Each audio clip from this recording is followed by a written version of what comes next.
Assalamualaikum warahmatullahi wabarakatuh. Maksimalkan fungsi sholat untuk tenangkan hati dan jiwa.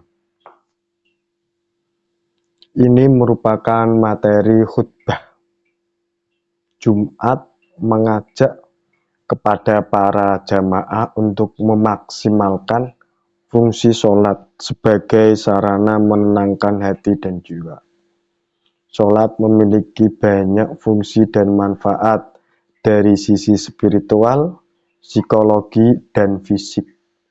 Dengan memaksimalkan manfaat ini, kesehatan jasmani dan rohani bisa terjaga dengan baik.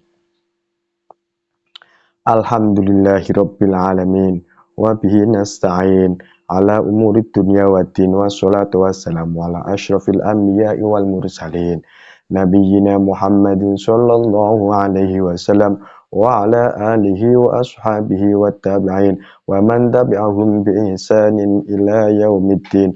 Asyhadu an la ilaha illallah wahdahu la syarikalah al-malikul haqqul mubin wa asyhadu anna sayyidina Muhammadan abduhu wa rasuluh shadiqul wa'dil amin. Amma ba'd, fa ya ayyuhal hadirun ittaqullaha haqqa tuqatih wa la tamutunna illa wa antum muslimun. Faqala Allahu ta'ala utlu ma uhiya ilaika minal kitabi wa aqimis sholah inna sholata tanha 'anil fahsya'i wal munkar wa la dzikrullahi akbar wallahu ya'lamu ma tasna'un. Ma'asyiral muslimin rahimakumullah. Alhamdulillah, segala puji hanya milik Allah, Tuhan yang Maha Pengasih dan Maha Penyayang. Sholawat serta salam semoga tercurahkan kepada Nabi Muhammad Sallallahu Alaihi Wasallam, utusan Allah yang diutus sebagai rahmat bagi seluruh alam. Pada kesempatan yang penuh berkah ini, marilah kita meningkatkan keimanan dan ketakwaan kepada Allah Subhanahu wa Ta'ala dengan menjalankan segala perintah Allah dan menjauhi larangannya. Di antara perintah utama bagi manusia di bumi ini adalah beribadah kepadanya. Allah Subhanahu wa Ta'ala berfirman dalam Al-Quran surat Az-Zariyat ayat 56. Wa ma khalaqtul jinna wal insa illa liya'budun. Tidaklah aku menciptakan jin dan manusia kecuali untuk beribadah kepadaku.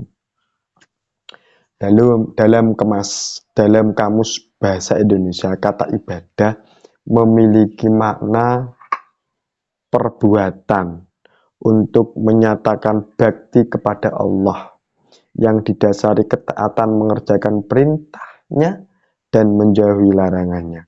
Di antara ibadah yang identik menunjukkan kebaktian umat Islam pada Allah adalah ibadah sholat. Ma'asyiral muslimin rahimakumullah. Sholat merupakan rukun Islam yang wajib dikerjakan. Dan jika ditinggalkan, maka keislaman seseorang patut untuk dipertanyakan. Selain ibadah yang sering disebut sebagai tiang agama, sholat merupakan ibadah yang memiliki banyak fungsi dan manfaat, bukan hanya dari dimensi spiritual atau rohani saja. Sholat juga memiliki manfaat dari dimensi jasmani dan psikologi. Dalam hiruk pikuk kehidupan sehari-hari, seringkali kita terjebak dalam rutinitas yang menyita perhatian dan ketenangan batin. Banyak permasalahan yang dihadapi yang terkadang memberikan tekanan berat bagi mental kita. Sholat mampu menjadi media berkomunikasi langsung dengan Sang Pencipta dengan melibatkan hati dan jiwa dalam setiap gerakannya. Dengan menyadari fungsi ini, maka hati dan jiwa kita akan menjadi tenang dan tingkat tawakal kita akan semakin tinggi. Dengan hal ini, maka beban yang membuat hati kita galau bisa dicurhatkan kepada Yang Kuasa. Dengan tawakal, kita akan semakin yakin bahwa semua masalah dan beban dari Allah dan dialah zat yang maha kuasa yang akan menyelesaikan apa yang menjadi beban berat dalam hidup kita. Sikap tawakal pun mampu menjadi indikator kualitas keimanan kita. Allah berfirman, wa 'alallahi fatawakkalu in kuntum mu'minin. Bertakwalah hanya kepada Allah jika kamu orang-orang yang beriman. Dengan tenangnya jiwa dan hati sebagai buah dari kualitas sholat yang baik, maka kita dapat lebih tenang dalam menghadapi beban masalah dalam kehidupan. Kita akan semakin yakin bahwa Allah senantiasa bersama kita dan tidak akan memberikan beban yang kita tidak sanggup untuk memikulnya. Allah berfirman dalam Al-Quran surat Al-Baqarah 286, la yukallifullahu nafsan illa wus'aha laha ma kasabat wa 'alaiha maktasabat. Allah tidak membebani seseorang kecuali menurut kesanggupannya. Baginya ada sesuatu pahala dari kebajikan yang diusahakannya, dan terhadapnya ada pula sesuatu siksa atas kejahatan yang diperbuatnya. Ma'asyiral muslimin rahimakumullah.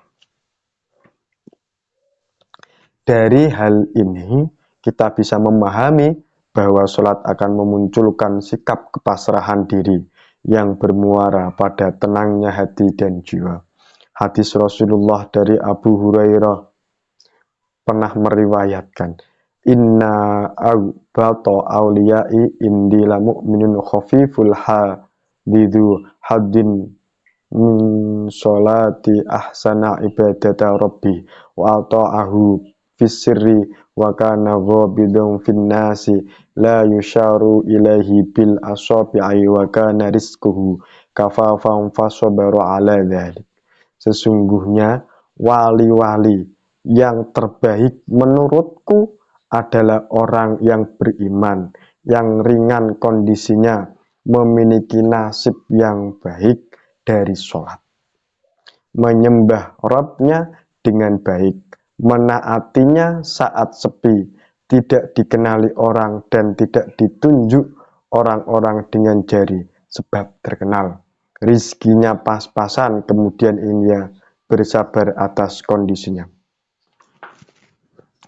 Dalam kitab Tuhfah Al-Ahfadhi disebutkan bahwa kata-kata dzuhazin minal sholah dalam hadis tersebut sebagai orang-orang yang menjadikan sholat sebagai aktivitas yang menenangkan dan mengistirahatkan jiwa. Ketika sholat ia merasa diawasi dan menyaksikan kebesaran Allah sehingga sholatnya khusyuk. Di antara upaya untuk menjadikan sholat khusyuk dan mampu mendatangkan ketenangan hati dan jiwa, kita perlu terus melatih diri untuk meningkatkan kualitas sholat. Menurut Al-Ghazali, cara yang paling ampuh untuk meraih kekhusyukan sholat adalah menyingkirkan perkara-perkara yang mengganggu perhatian hati. Namun perkara-perkara yang mengganggu itu tidak mungkin disingkirkan kecuali dengan menyingkirkan sebab-sebabnya. Baik sebab yang datang dari luar maupun yang datang dari dalam diri kita. Oleh karena itu sangat penting bagi kita untuk mempersiapkan diri dengan baik sebelum melaksanakan sholat. Setelah tidak ada lagi hal-hal yang mengganggu pikiran dan perhatian kita, laksanakan sholat dengan fokus pada bacaan-bacaannya serta meresapi maknanya, maka itu penting bagi kita untuk mengawalinya dengan melafalkan niat sholat untuk menekankan diri agar fokus dalam melaksanakannya. Dalam sholat, banyak doa dan zikir yang diucapkan dan mampu mendekatkan diri kepada Allah. Firman Allah, wa aqimis sholata li dzikri, kerjakanlah sholat untuk mengingatku. Allah juga berfirman, alladzina amanu wa tatma'innu qulubuhum bidzikrillah. Ala bidzikrillah tatma'innul qulub. Yaitu orang-orang yang beriman dan hati mereka menjadi tentram dengan mengingat Allah. Ingatlah bahwa hanya dengan mengingat Allah hati akan selalu tentram. Setelah selesai sholat, kita juga sebaiknya tidak langsung bergegas pergi. Perlu bagi kita untuk memaksimalkan waktu untuk berzikir dan berdoa. Doa menjadi bagian penting dalam kehidupan kita sebagai ikhtiar untuk mewujudkan harapan-harapan yang terbaik yang diinginkan Allah. Dalam Al-Quran surah Al-Baqarah, wa idza sa'alaka ibadi anni fa inni qarib ujibu da'watad da'i idza da'an falyastajibu li wal yu'minu bi la'allahum yarshudun. Akhlul kalam, wassalamu alaikum warahmatullahi wabarakatuh.